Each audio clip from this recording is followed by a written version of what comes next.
Steve Carrington, Palmer Mayor, taking you 5 days into the future for our March 12th Palmer City Council meeting. Some items of interest. The state STIP is up on a website. It's at publicinput.com/STIP, S-T-I-P. There was some difficulties with that, so for those that want to take a look, go ahead and check out that website. Also, I'm working on a letter of support for the Palmer Food Bank. I've been asked for that, and I'm working on getting around to doing that now. And as you might have guessed, it's time for the Arctic Winter Games is here. If you go to this is their website, awg2024.org/calendar of events, you can find out what events are happening where and when, and participate. That's happening here in this next week. And then for our agenda highlights for our council meeting, we've got an introduction of Ordinance 24-002 Palmer Code, Title 4, amending employment law and setting a public hearing. So essentially, March 26th, we'll be looking at all this, but this gets it into the record 2 weeks ahead of our next meeting so people can look at it, and if they want to comment, it gives everybody a chance to read up on what's happening with that. There's an AM 2411. $60,000 for a pass-through grant back from when we approved it back in December 2022. Purchasing a lawnmower not to exceed $21,720. I think that's bigger than my lawnmower for sure.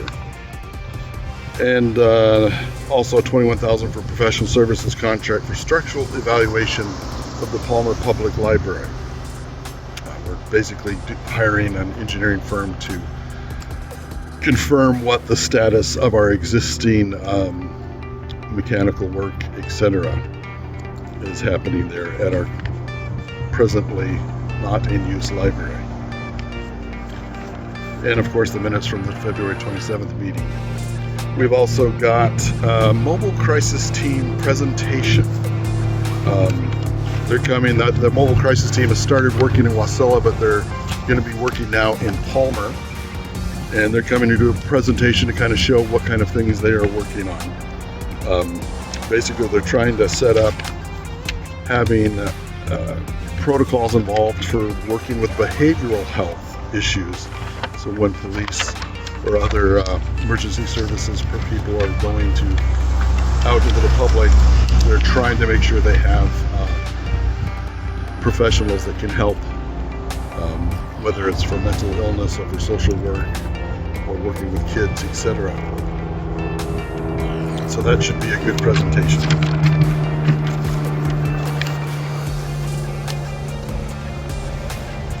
Also, we have public hearings. Resolution 23-005.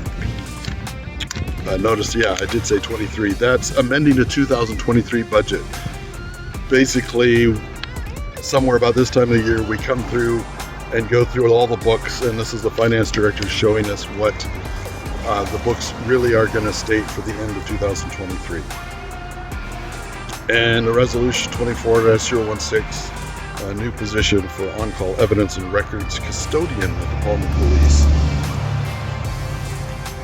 And then we have a few action memoranda.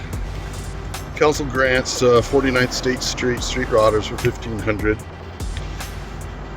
Purchase a vehicle lift system for fire apparatus, high performance team training for Palmer Fire and Rescue, and a contract for the Palmer Museum of History and Arts, $55,000, I believe. The contract's for 3 years. And then we have a committee of the whole discussion regarding city manager recruitment. I believe we'd received 7 applications in, and those actually should be in that meeting's packet. And we'll be kind of reviewing those and deciding, if we have some that we want to interview. And if not, we'll probably consider going out to get more applicants. And then there's a page or so of I addressed a couple of technical issues. One of the applicants was a council member, so there's some protocols we have to follow for conflict of interest, and in looking at that. And that's in my mayor's report. And so there's a conflict of interest, as well as there would have to be a passing of an exemption by the council if we get down that far down the road. So this has been Steve Carrington, Palmer Mayor, taking you 5 days into the future for our March 12th Palmer City Council.